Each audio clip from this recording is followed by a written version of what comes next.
Welcome back to the Eyebrow Cinema DVD Dumpster Dive, the series where I marathon through my unwatched DVDs from my teen years, hoping to find some treasure amidst the trash. We've got 12 films on tap for today, starting with...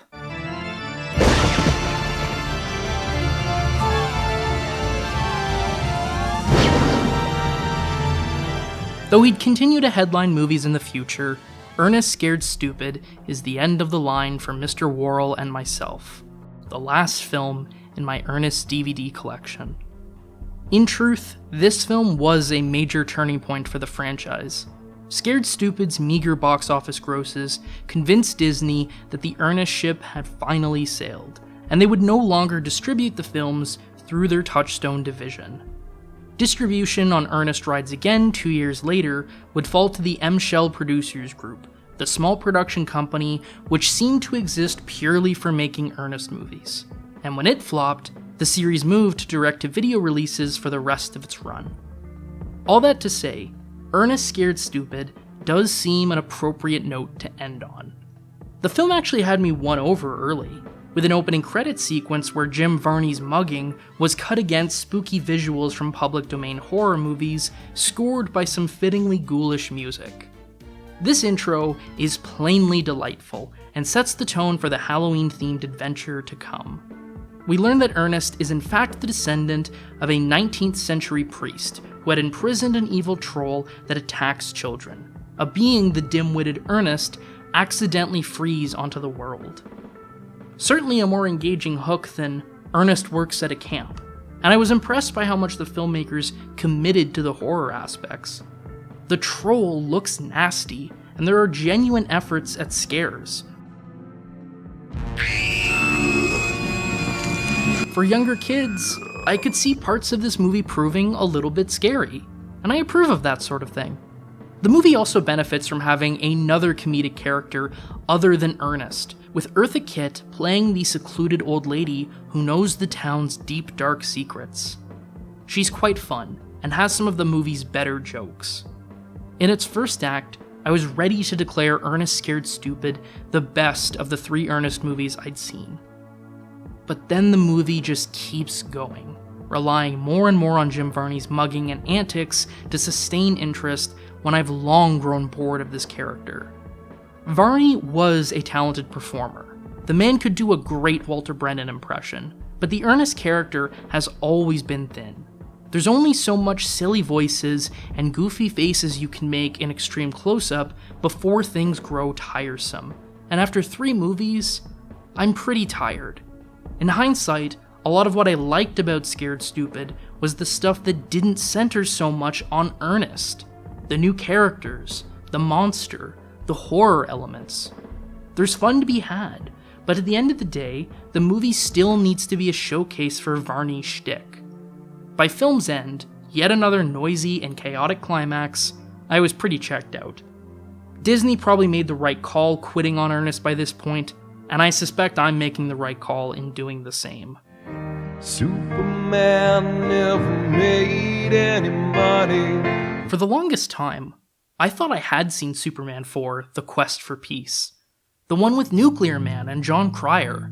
The one produced by Cannon Films on a shoestring budget with laughably bad special effects. The one that basically tanked the franchise until superhero movies had their resurgence in the 2000s.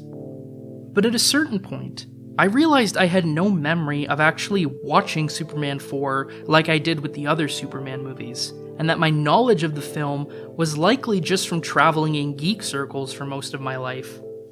It's possible I did see the movie as a child and just don't remember, but for the sake of being thorough, Superman 4 had to be a part of the dumpster dive. Finally seeing the film for myself, it doesn't take long to live up to its reputation. From the opening set piece, it's clear how unbecoming of a superhero epic this movie is.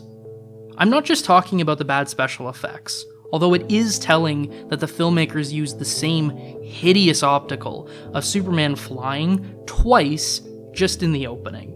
No, I'm talking about a general lack of awe. The movie begins with Superman rescuing Russian astronauts in orbit over the Earth. Fine idea.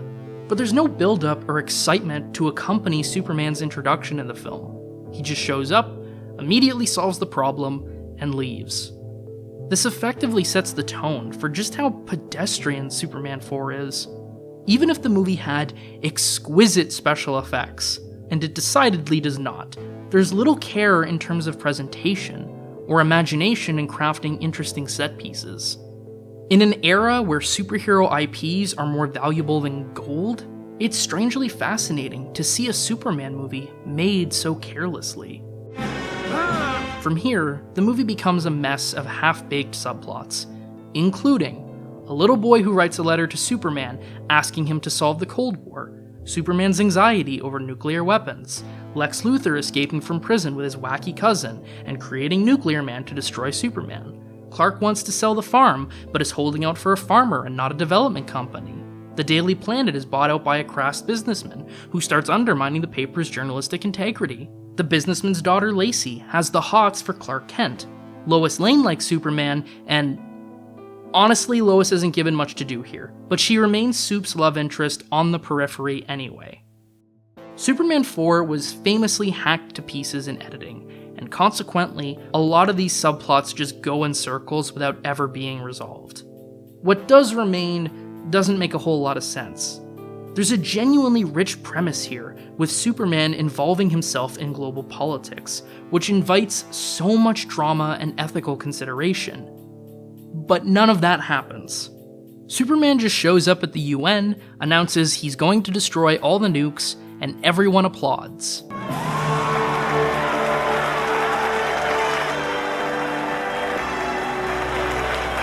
This is obviously very stupid, but the bigger issue is the squandered dramatic potential.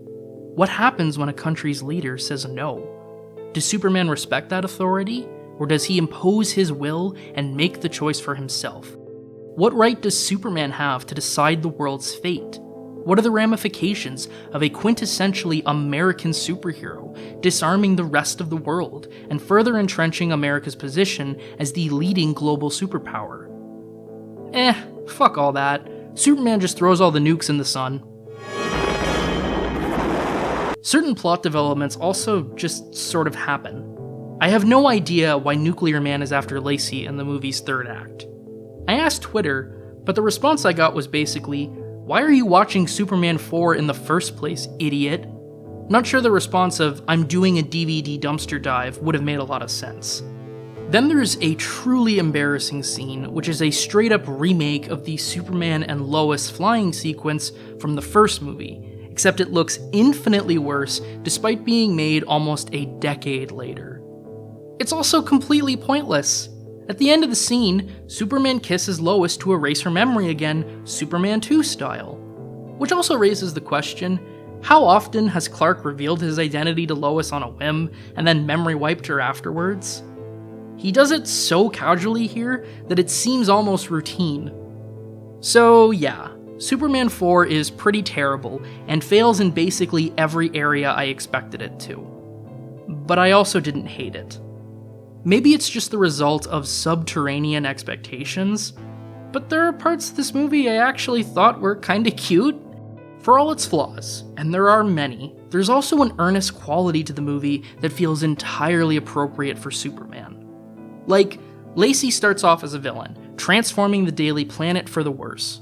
But as she spends more time with Clark, his innate goodness starts to rub off, and inspires Lacey to be a better person too. That's such goofy wholesomeness that I can't help but be a little bit charmed.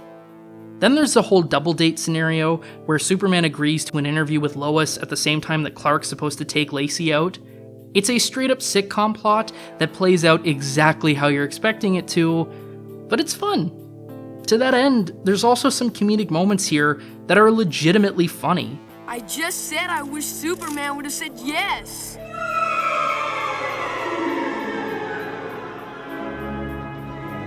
And if nothing else, the movie still has Christopher Reeve's indelible charm as Superman.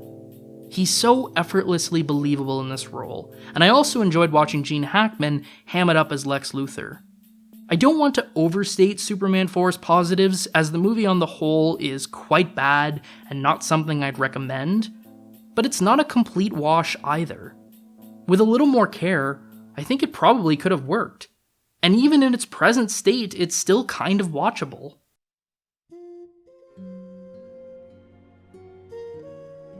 Now I know what you're thinking. I thought you said you'd watch all the movies Eastwood directed in your box set. What do you call Changeling? Huh, punk? I call Changeling a Universal picture, which was not included in Warner Brothers' DVD set.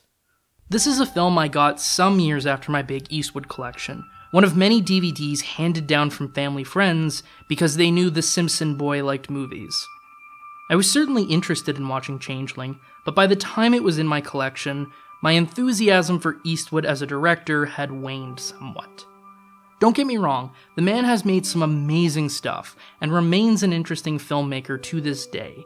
But once you've watched your Firefoxes and The Rookies and Bloodworks and Jersey Boyses, seeing every Clint starts to feel like less of an urgent priority. And now that I've got my shit talking out of the way, I can say that Changeling is a very good movie. The film is set in the late 1920s and tells the true story of Christine Collins, a single mom who comes home from work one evening to find her son missing. Several months later, the LAPD claim to have found the boy, but Christine insists that the child they've returned is not her son.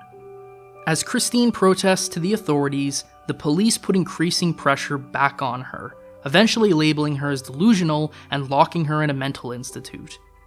The story is inherently compelling, a Kafkaesque nightmare about cruel and corrupt systems of power that's all the more disturbing because it really did happen. Eastwood mines just as much discomfort from the small moments, however, as he does the big.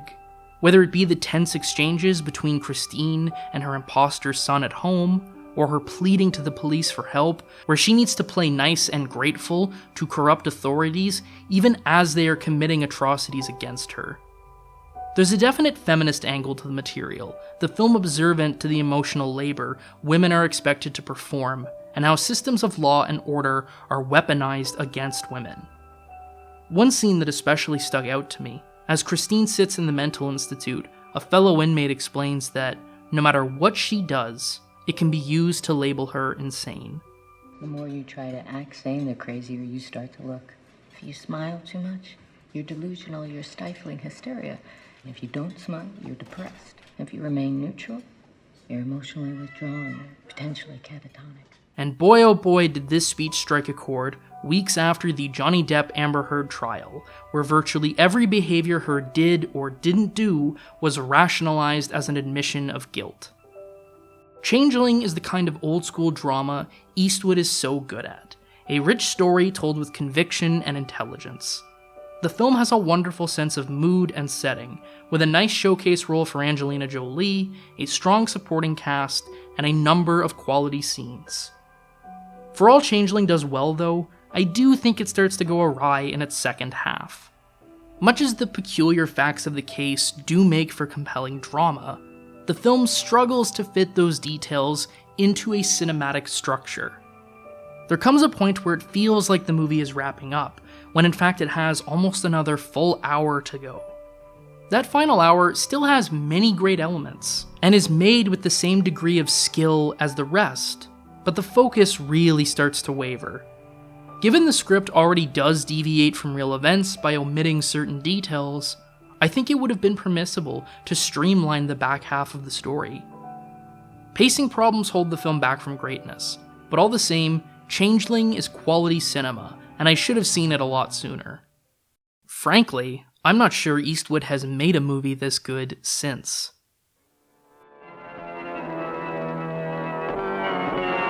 The last film in my public domain horror DVD set. Once again a shitty VHS rip, once again in the wrong aspect ratio. Let's roll. Unlike with The Terror, where I brought a ton of historical context to my viewing, I knew next to nothing about Nightmare Castle. Mario Caiano was a fairly prolific B-movie director of the Italian cinema in both westerns and horror, but never really forged the reputation of a Sergio Corbucci or a Mario Bava. Nightmare Castle seems his most famous film, its plot revolving around Stephen, a mad scientist who, upon discovering his wife's affair, murders both her and her lover. But upon learning that he is not in fact the heir to his wife's fortune, Stephen decides to marry his wife's sister while secretly trying to drive her insane so he can get the inheritance. It's essentially a riff on the Gaslight plot, but more firmly rooted in horror tropes with its mad science lab and more ghoulish bits of violence. There's definitely fun to be had with Nightmare Castle. Barbara Steele is effective in dual roles as both the murdered wife and her vulnerable sister, and there's some chilling scenes with an eerie, dreamlike atmosphere. But the film doesn't maintain interest the whole way through. Part of the issue is that the film clearly peaks with its opening prologue, where Stephen discovers his wife's affair and subjects her and her lover to torture. It's an intense sequence with some nasty imagery and effectively establishes Stephen as a dastardly villain. Nothing which comes after this opening, however, fully lives up to it, the film too often getting bogged down in the domestic drama when its more salacious genre elements are where the real strengths lie. That said, even more than the terror, this is definitely a film I'd be eager to rewatch in better quality, as I suspect the lack of visual clarity really hindered the shadow-heavy, black and white cinematography.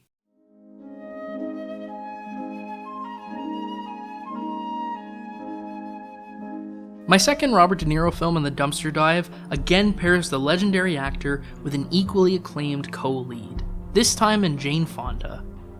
The two play the titular Stanley and Iris, workers in a baking factory who become friends and slowly develop a romance. Things become complicated, however, when it's revealed Stanley doesn't know how to read, and he reluctantly asks if Iris will teach him. The movie is at its best early on, quietly observing the characters and their lives while letting Fonda and De Niro work their magic. Both have done far more complex work than what is asked of them here, but they are nonetheless quite good, fitting well within the working class setting and making for a couple that's easy to root for. Unfortunately, the film's plot eventually has to intervene, and what starts as a tender portrait of working adults becomes a hacky story of overcoming the odds and triumph in the face of adversity. Illiteracy is a fine subject, but this movie's portrayal of it never feels believable, and all too often director Martin Ritt indulges in cornball schmaltz. The worst offender here is the library scene, where Stanley demonstrates his newfound grasp of reading by grabbing random books and reading aloud to a soaring John Williams score. And God said, "Let there be light," and there was light. Amen. The wish fulfillment of the ending also did not strike me as being particularly believable.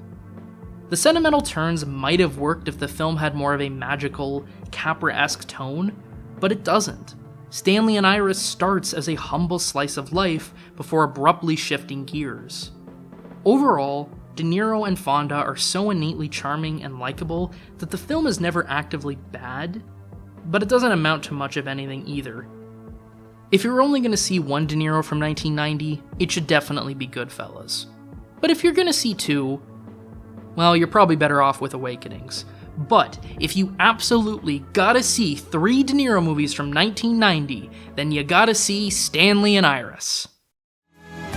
When Uncle Sam called us up, we hit that eastern sand. Well, it took me more than a decade, but I finally watched all 35 movies in my Clint Eastwood DVD set. And we're closing out with another Eastwood comedy. Joy. Not just any comedy, though, the sequel to his box office smash hit, chronicling the adventures of trucker/bare-knuckle boxer Philo and his orangutan Clyde. And when I say smash hit, I really mean it. Every Which Way But Loose was, at the time, Eastwood's highest grossing movie, and while this sequel's box office was slightly lower than its predecessor, it was still one of the biggest movies of 1980. For some perspective, Any Which Way You Can made more money than The Shining, The Blues Brothers, Raging Bull, Caddyshack, Coal Miner's Daughter, Ordinary People, and the first Friday the 13th. Personally, I can't say I understand the appeal. I watched Every Which Way But Loose some years ago and thought it a very bad movie, but not in an especially interesting or memorable way. Mostly I just thought it was boring, and I feel more or less the exact same for sequel Any Which Way You Can. Plot-wise, the film is mostly a retread of the first movie. Eastwood is a bare-knuckle boxer who, in between fights, tangles with a biker gang and romances Sandra Locke before eventually having a big fist fight against an accomplished rival. Also, there's an orangutan named Clyde who does hijinks. The film is technically a comedy, but it isn't really going for big belly laughs so much as it is an amiable little adventure where the hero shows up the bad guys and occasionally the orangutan does something silly. Nothing wrong with that, I suppose, but the stakes are so low and the jokes so thin that the movie just feels like a waste of time. It's all way too silly to be taken seriously, but it's not silly enough to just be a full-blown comedy either. It doesn't help that Buddy Van Horn's direction is laid back to the point of feeling lethargic. For something as zany as this, you want a bit more spunk and excitement. The one element which distinguishes Any Which Way You Can from its predecessor is the bond which forms between Eastwood and rival Jack Wilson. Where Every Which Way But Loose's Tank Murdoch was little more than a generic heavy, Wilson is a more honorable character, who actually teams up with Clint at points. There's a certain charm to the macho friendship between the two, and some of the original country songs which appear throughout the movie are pretty good, even if they aren't my cup of tea.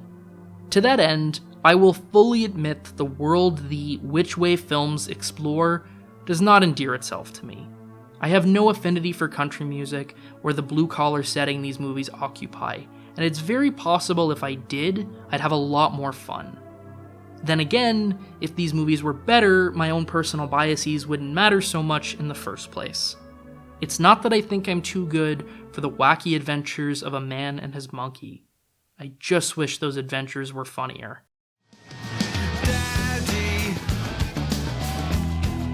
Daddy wasn't there.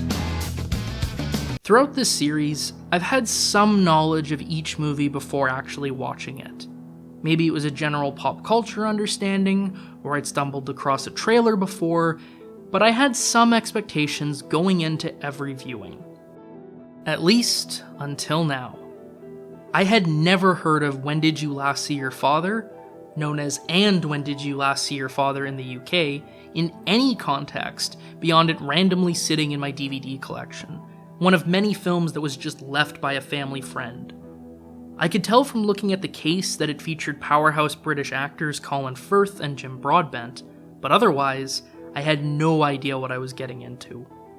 As it turns out, the film is a drama about a middle-aged man reckoning with his conflicted feelings about his father, as the father sits in his deathbed. The film alternates between flashbacks of the protagonist as a teen and his frustrations with his father, and the present-day storyline as the father slowly dies. So it's basically like Big Fish, but without the fantastical or enchanting elements. And boy are those elements missed. When Did You Last See Your Father is a perfectly respectable adult drama, but it's quite dry and not entirely interesting. Part of the issue is the film's protagonist is mopey to the point of being annoying. That sort of makes sense when the character's a teen, but even as a middle-aged man, the guy is still hung up on his banal daddy issues. And not to be insensitive, but I don't think the question of whether this guy's dad had an affair with his sister-in-law was enough to serve as the foundation for a feature film. The movie was in fact based on a memoir by author/poet Blake Morrison, and he seems to have vastly overestimated how interesting his own life is to outsiders. But then again, it's entirely possible the material plays much better on the page than on the screen. Director Anand Tucker hardly embarrasses himself, but little about the filmmaking is especially noteworthy or memorable.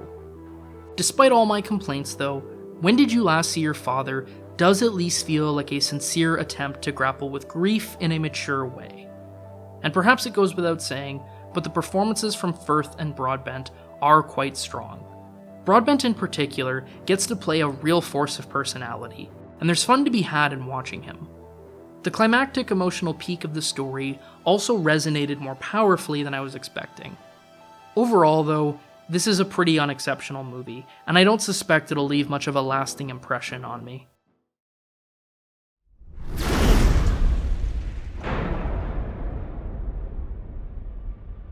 Of all the movies in the dumpster dive, Peaceful Warrior may have been the one I was dreading the most. Not because it seemed like the worst movie of the series necessarily, but it did seem the most uninviting to me personally.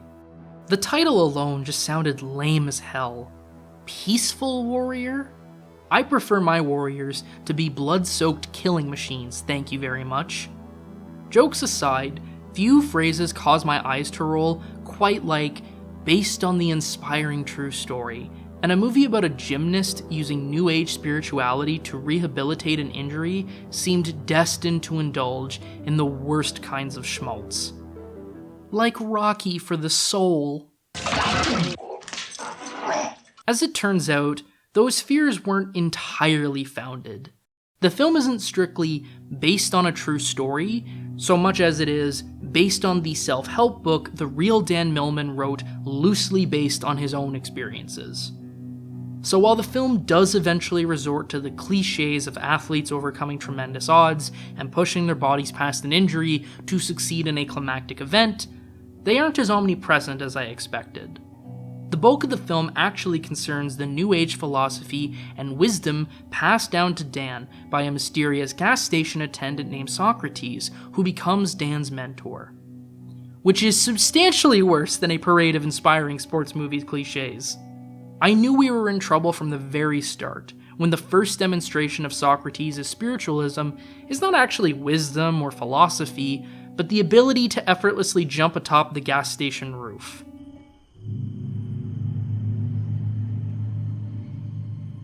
The movie is full of moments like that, where spirituality grants Jedi-like abilities, like when Socrates allows Dan to step outside himself, which means reading the minds of his fellow gymnasts.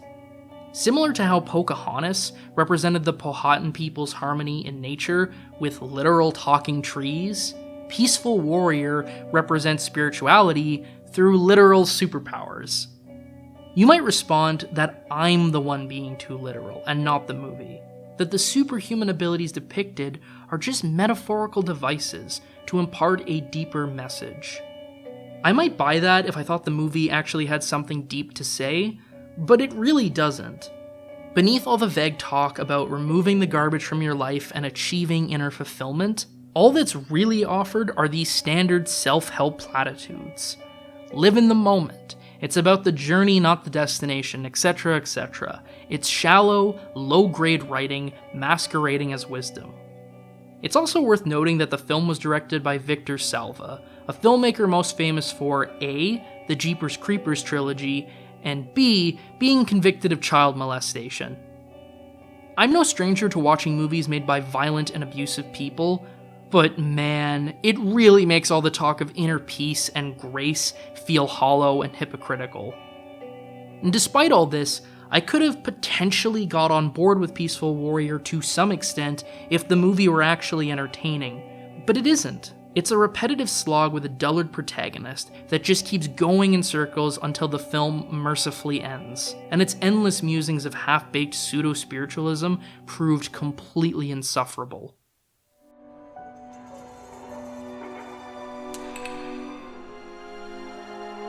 Fracture is a legal thriller which pits Ryan Gosling's hotshot young lawyer Willie Beecham against Anthony Hopkins as Ted Crawford, a wealthy man on trial for the attempted murder of his wife. The film's greatest strength is simply watching Gosling and Hopkins square off.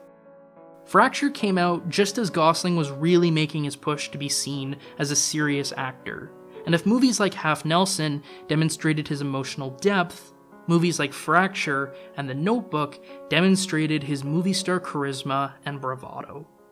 Hopkins, meanwhile, is basically doing a dime store riff on Hannibal Lecter, playing another mastermind criminal who's also incredibly charming and cultured.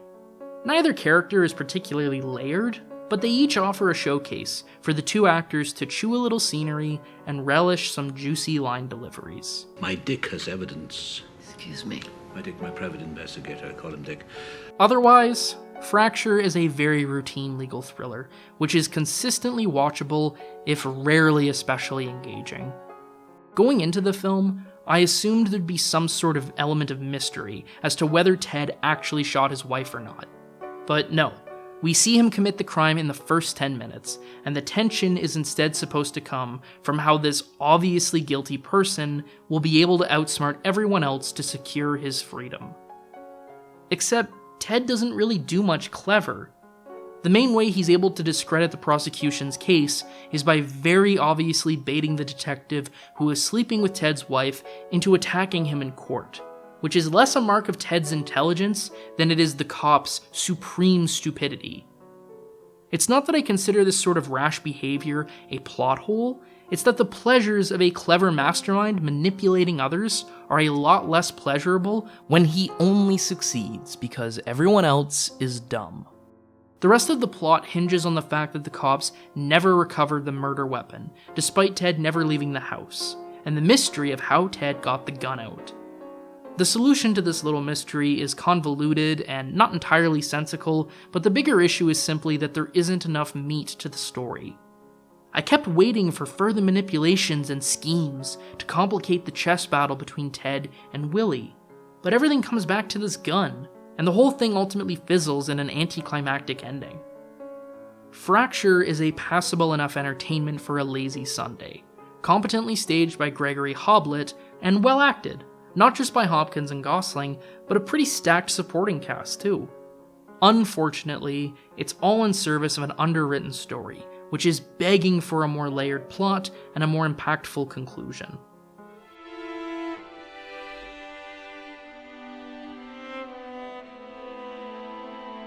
Rear Window, but for millennials starring Shia LaBeouf, would be a glib description of Disturbia, but not an inaccurate one. Shia plays Cale Brecht, a teenager who, following the death of his father in a car accident, has become withdrawn and hostile. After attacking his teacher for bringing up his father, Cale is placed under house arrest. Battling boredom, Cale begins to spy on his suburban neighbors, and starts to suspect old man Mr. Turner is actually a serial killer. The idea of a teen-friendly modern update of Rear Window sounds inherently lame on some level, but on the other hand, there are certainly worse things to rip off than Hitchcock. Moreover, I feel like the Rear Window premise is malleable enough that it can be applied to other stories and settings similar to a Rashomon. And yeah, there's some fun stuff in this iteration on the concept, particularly with the house arrest aspect.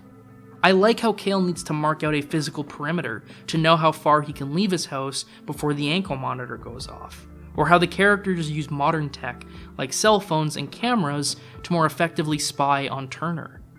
The movie also pretty effectively shifts from a teen hangout movie with Cale mostly just killing time to a high-stakes investigation which becomes all-encompassing. So Disturbia does a fair amount of stuff right, and is a lot more respectable than a CW-flavored Rear Window remake could have been, but it still makes some major missteps. For one, the climax is a pretty standard cat-and-mouse chase, which basically abandons the house arrest premise for a more conventional showdown against the villain. That's disappointing, but the bigger problem with the film is the absolutely pathetic love story. One of the first hobbies Cale strikes up during his lockdown is creepily spying on his new neighbor Ashley, watching her change, ogling her as she swims and exercises, etc. Now this is not in and of itself a problem. Exploring voyeuristic behavior is central to the material. But you'd expect there'd be some sort of change once Cale and Ashley actually meet. Ashley shifting from the object of Cale's voyeuristic gaze to a three-dimensional human being, with her own agency and point of view. But that doesn't really happen. Ashley remains a wish fulfillment fantasy without much personality, and Cale continues to voyeuristically lust after her. When Ashley finally does call Cale out for his spying, Cale gives a romantic speech and wins her heart. And by romantic speech, I mean that Cale talks about how he watched her eat pizza-flavored chips and read books. Not shitty teen magazines like 17, mind you, but substantial works of literature. Cale doesn't actually name any books though, because that will require the writers actually thinking about Ashley's character or interests. So in sum, Ashley accuses Cale of being a creep, Cale makes a "you're not like the other girls" speech, and Ashley responds by wanting to slob on his knob. Don't make me wait, honey. It's embarrassing. Ashley's entire character is a waste of time that would have been much better spent with Cale's mother, played by Carrie-Anne Moss. It feels like she should have been a much bigger part of the story. The first 10 minutes of the movie stress how the death of Cale's father has caused conflict between mother and son, but then she mostly leaves the story until she needs to be preyed upon by the villain. Based on the setup, I think it would have made a lot more sense if she were more involved in the plot. Like, maybe she's dismissive of Cale's accusations at first, but gradually gets sucked into the mystery, and mother and son work together to expose the murderer. I realize bonding with your mom isn't as cool as getting yourself a hot girlfriend, but it's much more consistent with the storytelling elements at play, and generally more satisfying. A fractured relationship is repaired by two characters working together to uncover a murder. It kinda reminds me of that one Hitchcock movie. I think it was called Lifeboat.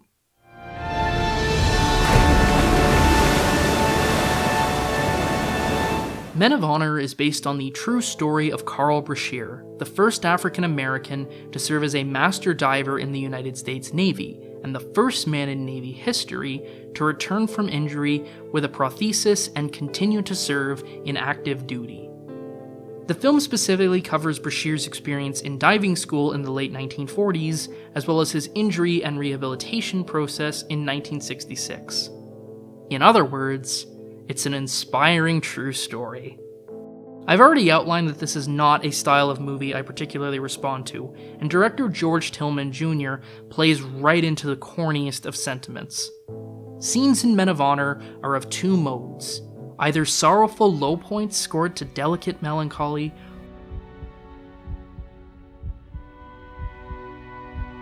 or jubilant triumph backed by a soaring orchestra.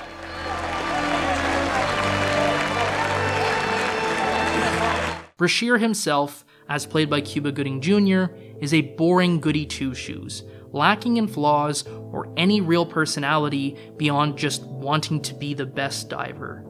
The characterization resembles the paragons of decency Sidney Poitier played, who were so clean-cut they felt bereft of life. The difference is that Poitier carried the presence and charisma of a larger-than-life movie star, which elevated a potentially boring character into something far more engaging. Cuba, for whatever his strengths as an actor, does not carry that same affect, and can't make this boring hero into someone more interesting. I'm also not bringing up Poitier arbitrarily. Men of Honor is very much following in the mold of Hollywood race dramas of the 50s and 60s, where a black man overcomes racism by demonstrating his individual worth and earning the respect of a previously bigoted white guy. It's the kind of toothless representation that's more interested in comforting white progressives than actually confronting the roots of racism, made worse by the fact that De Niro's instructor is not just a racist, but he's also physically and psychologically abusive. The film also dips into white savior territory in its third act, where it's De Niro who coaches Brashear through his injury rehabilitation and is essential to the triumphant climax. Now you report to this line, Cookie.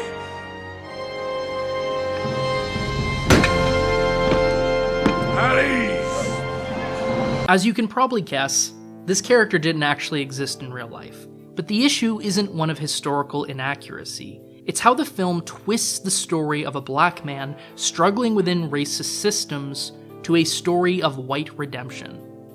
To try and give an example of how the film feels, imagine if, in Full Metal Jacket, Sergeant Hartman's psychological torture of Leonard ended not in a murder-suicide, but in Hartman coming to respect Leonard, and even helping him out of a jam. Now add the baggage of racism, and you've basically got Men of Honor. And if all that weren't enough, the movie is just plain boring. Part of this is because the women characters, played by Charlize Theron and Anjanou Ellis, are such afterthoughts that their scenes feel pointless, but on a simpler level, the film is horribly structured. So much of the plot is oriented around diving school that Brashear's final test, which has been unfairly rigged against him to the point that it becomes a life or death crisis, feels like the climax of the movie. It's certainly directed like a climax, a high-stakes set piece where Brashear physically and metaphorically overcomes the racist barriers stacked against him, ultimately resolving his conflict with De Niro and paying off his motivation to be the best at what he does. But then the movie just keeps going for almost another hour, rather aimlessly, until Brashear's injury provides a new obstacle to overcome. It feels tacked on and unnecessary.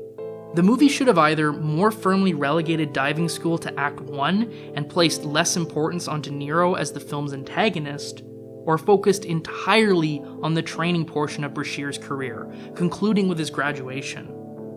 That wouldn't fix that the movie is yet another story of a white racist shown the error of his ways by an impressive black man, but at least the movie would be paced a little better, and at least the white racist wouldn't get to play hero in the movie's climax. A part of me wanted to go easy on Men of Honor. For all its flaws, I do think the film was made with honest intentions. De Niro doesn't sleepwalk through the material, and the film is generally made with a degree of competence. But then I thought, why am I making excuses for this boring, ignorant movie? The fact is, I got next to nothing from Men of Honor. It's too simplistic to move me as drama, too naive to function as a thoughtful depiction of racism, and too sloppy to be entertaining. Even in the highly dubious realm of feel-good movies about America's historical racism, you'd be much better served by something like Hidden Figures, which for all its problems is at least a little more sophisticated in its portrayal of bigotry, and also just more successful as a crowd pleaser. The most entertainment I got from Men of Honor was that the DVD included the wonderfully cheesy promo for Fox DVD Video that I started this series with.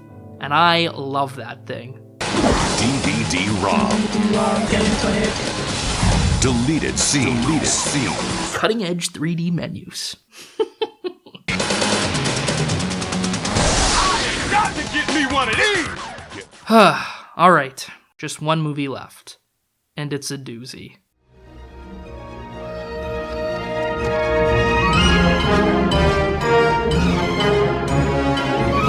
I remember the day RoboCop 3 entered my movie collection. It was just after my birthday, and I was at HMV buying, what else, more movies. As I got to the cash, the clerk told me that I could add one of 2 DVDs to my haul for an extra $10. The Devil Wears Prada, or the RoboCop trilogy.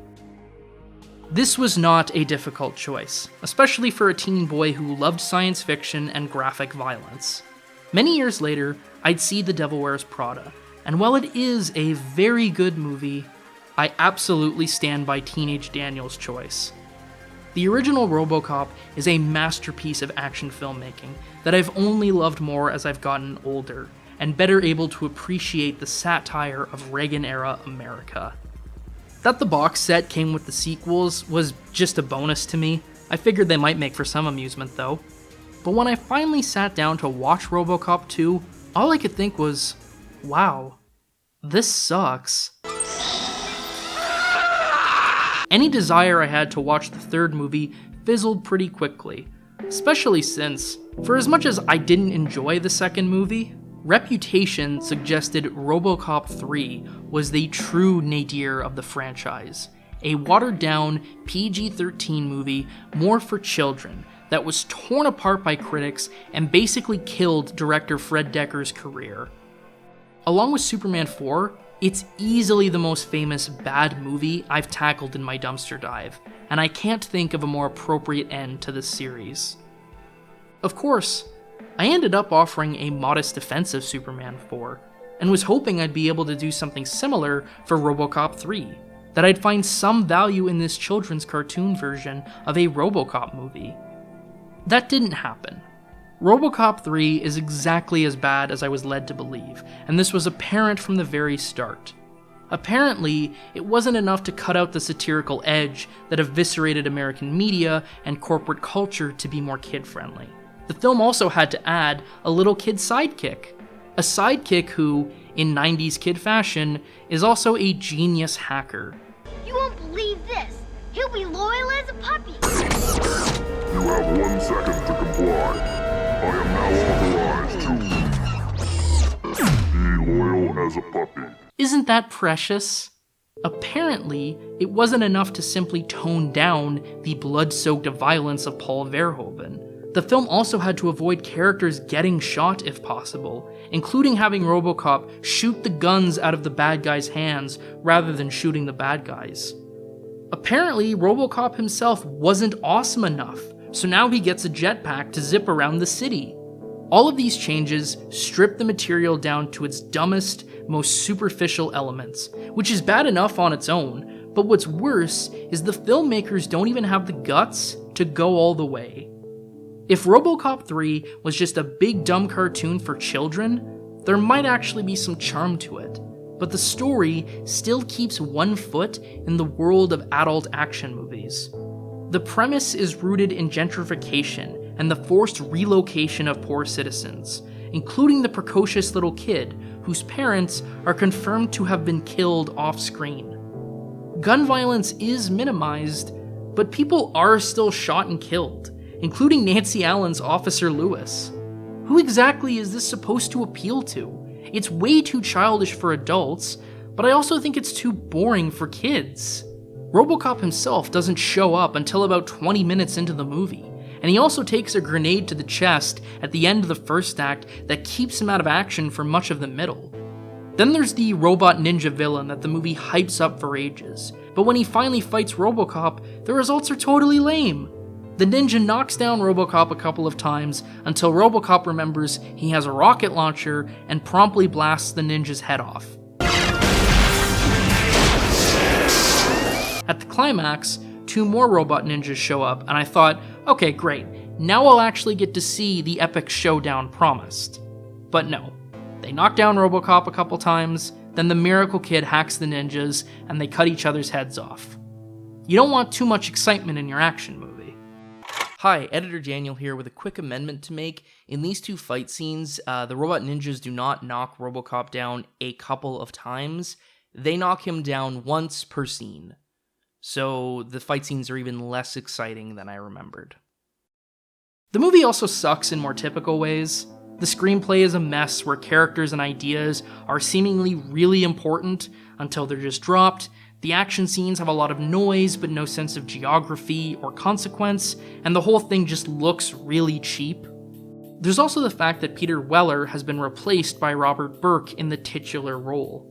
Given how much of RoboCop is covered by the suit, you'd think he'd be easy to replace. But man, you really get a sense of how essential Weller was to the character when he's gone. RoboCop 3 was not necessarily the most painful viewing I had in this series, but it's plainly a failure that's been rightfully forgotten. And that marks the end of the DVD dumpster dive. If I've learned anything from this little series, it's that I was pretty good at managing my time in high school, because I certainly don't feel like I was missing much. That many of the movies I watched were straight up wretched, notwithstanding, even a lot of the more watchable films were more mediocrities than anything worth seeking out. Easily the 2 best movies I watched were Changeling and Christmas Evil, 2 films that could not be more different, but nonetheless offered the most satisfying entertainments. Changeling is a real gem of late-period Eastwood, with clear social relevance and a standout performance from Angelina Jolie. Christmas Evil was a delightful little surprise, a perverse bit of genre fare that proved way more thoughtful than just a Santa-themed slasher. I'm glad I finally made time for those movies. Otherwise, my enjoyment from this series came more from historical value than for the merits of the individual films. The Ernest movies gave me a glimpse into a world of pop culture I was previously unfamiliar with. The Terror gave me a peek into the Corman School of filmmaking and greater context for Peter Bogdanovich's targets. Even the middling Eastwood and De Niro star vehicles I sat through helped me flesh out the filmographies of some of my favorite actors. I suppose it's also cool that I can leave this series with a bit of a hot take about Superman 4, which was bad, but not even in the bottom 5 of the movies watched in the dumpster dive. If nothing else, I do feel a sense of closure having finally made time for all these DVDs that had sat unwatched in my collection for so long. It was a fun journey all told, and I hope you had fun with me.